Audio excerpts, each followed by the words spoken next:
In this week's Parshas Pinchas, in Pasuk Yud Beis, Perek Chav Hey, the Pasuk says, L'chein emor hini noisein loy as brisi shalom.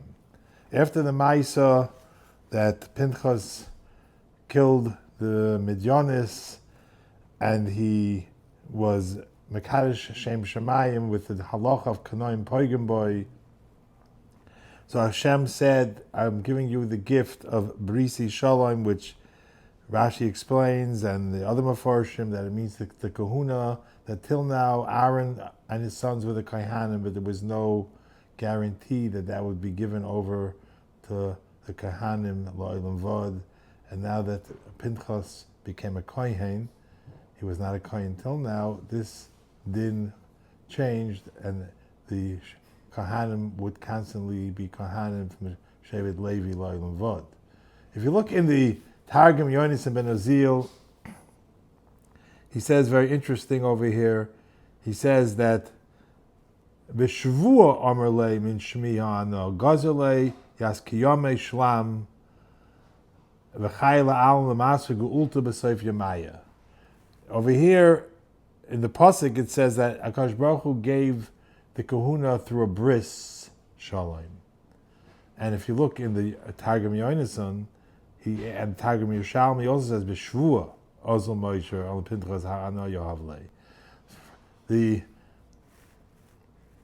Rav Shmuel Yaakov Bornstein asks Akash over here, if it says in the pasuk that the bris shalom was given to Pinchas through a bris, the kahuna, so why does the Targum Yonis and Targum Yerushalmi say there was something else added here, and it's a different din of shvua? Bris is one thing, Yekairis bris, and the din shvua is another thing. It's a din shvua.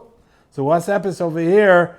Did Moshe give over this din kahuna with a din shvua? If the pasuk doesn't say that, all it says is bris, Kairis bris. The Rav Shmuel Yaakov Bornstein answers. There's a Ramban in Parshas Vayera by the Akedah in Perek Chav Beis pasuk Yud Tezayin Vayorma Binishpati Num Hashem gave made a shvua to Avram Avinu Kiyana Asher Asises Ladavar Azeh L'Chasachas Pinchas Yichidecha. Says the Ramban that it says in pasuk Yud Gimel, says the Ramban in Perek Yud Gimel pasuk Tezayin, Hiftichu ki yarba zari ki koch v'ashamayim k'afar aretz. HaKadosh gave him avtacha that he's always going to have zari koch v'ashamayim. Over here he was moisef in a different way. Shenishba b'shmai gadol. Says the Ramban, why here was HaKadosh Baruch Hu moisef a shvuah, then before he said it went through avtacha. Huftach shel yigram shum chet shiglo zari. Here he was even going further and saying that no chet, shum chet, will not be goyrim, that your zarai will be destroyed ever, or sheyipol bi'at oiva v'lo yakum. V'nizu haftacha shleima bagula asida lanu. And this haftacha and this shvua will be la'olam vad till the gula asida. Says Rav Shmuel Yaakov Bornstein, that's the pshat over here also. You see HaKadosh Baruch Hu over there didn't only give a haftacha later on, but the Akedah he added a shvua. And Ramban says shlo yigam shum chet. He says Rav Shmuel Yaakov Bornstein, the Ramban is very meduik. He says shum chet. Says Shmuel Yaakov, that refers to even the chet of avodah zara. That even the chet of avodah zara will not cause the zaroi of Klal Yisrael to be not niskayim lo'elam vod. Now, why is that so?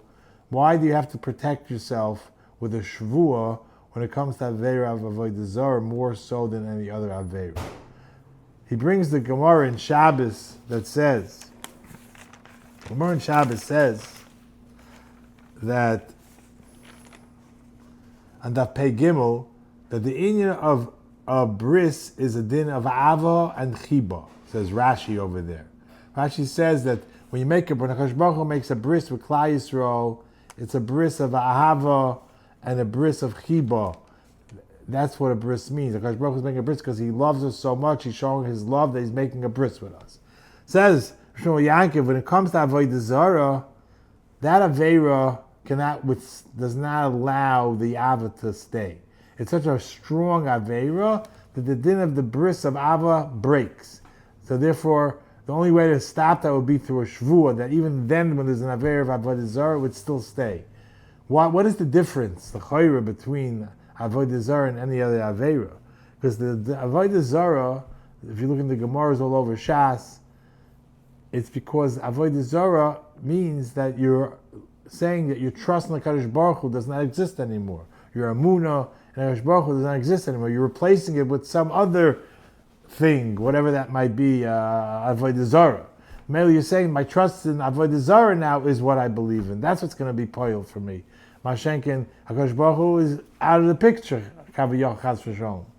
So therefore, that the whole Ava of Hashem can't exist anymore by the Aveira, when there's Aveira Avodah Zarah, because there's no connection anymore between the Kadosh Baruch Hu and you or Klal Yisrael if they're Avodah Zarah. It's broken, because that's the whole trust and the whole connection is through Emunah to HaKadosh Baruch Hu. If you're replacing that with Emunah and something else, there's nothing here anymore.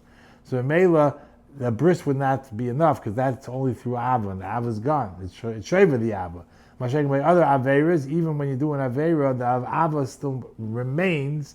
There was an Aveira, but Kadosh Baruch Hu still has the Ava, and Mela, the bris can stay in place. Zok, Rav Shmuel Yaakov, over here also by Pinchas was coming with Kanoim Poigam Boy on two separate Aveiras.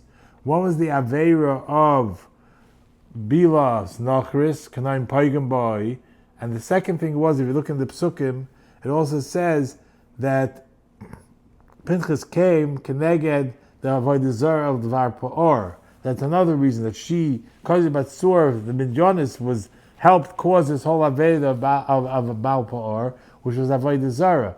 Therefore, he had to break that also. He killed her on two accounts. First, she was a Goyrim for Baal Pa'or. That was Kanoim Poigam number one. And Kanoim Poigam number two was Keneged the whole din of being Baal Nachris. We made that din of Baal Nachris, the bris was enough to stay, because that was not a Aveira Avodah Zarah. Even a bris would be able to stay in place, and the Ava wasn't broken.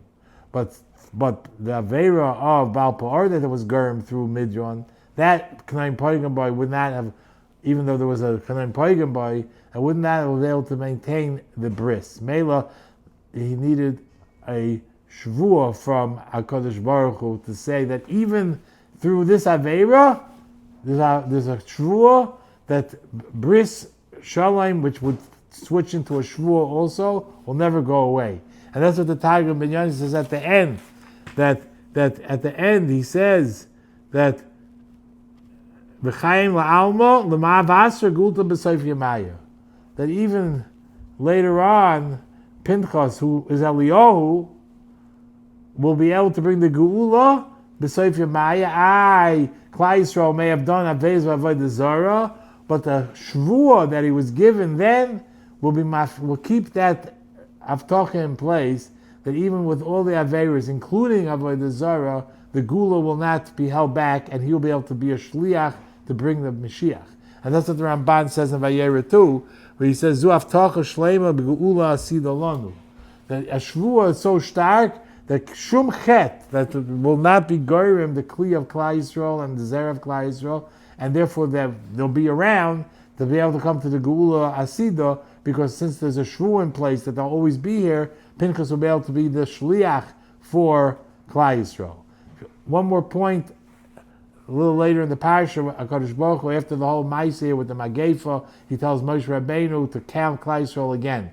If you look at the psukim here, they're very different from the psukim at the beginning of Bamidbar. At the beginning of Bamidbar, Klal Yisrael was counted very quickly, it wasn't so detailed, each shevet and their mishpacha. If you look over here in the psukim, it goes through each mishpacha and it's mefaret each person one by one. It says Rav Hirsch, why over here was the Torah changing, and over there was more of a non-detailed counting, and over here it went out of its way, the Torah, to count the mishpachas and the names of everybody. It says Rav Hirsch, because since it was after a Magefa, because Baruch Hu wanted to show his Ava to Klal Yisrael remained, because there was a Shvuah here, like we just said, but even more, he wanted to show that the Ava to each person means that every person has his own tafkid, says Rav Hirsch. Every person has his own koyach. It's not like everyone's the same. Hashem wanted to show that every shevet is meyuchid, that's true, but every person is meyuchid. Not everybody has the same talent, not everybody has the same tafkid. There's no such a thing, says Rav Hirsch. Everyone has used his talents and tafkid, the avodas Hashem in his own way, and how he's going to do the 12 shvatim, they're not all the same, everyone did different things. And that's if you look in Chavos Havavos also in Perek Dal and Shar B'Tachin, he says very explicitly, and I'll say it over. I remember when I was a younger man, Rav Kreiser, Zechet Tzaddik L'Vracha, showed this to me very strongly. He said, Yitzchok, the Chavos says, every person is born with a certain talent that Hashem puts in him. And that's what he's supposed to use for his parnasa. Says Chavos, even in the beginning, if he's not matzliach with that, he should keep doing it because that's his tafkid. That's what Hashem wants him to use for his parnasa. In the beginning, he's not making money, but B'tachin will bring that he will be matzliach. And that's the same thing over here. Everyone was given his own talent, his own koiches, and that's why it was mefaret, each person after the Magefa in the beginning of Midbar, where they didn't do that, it just said the mishpachas, a guten Shabbos.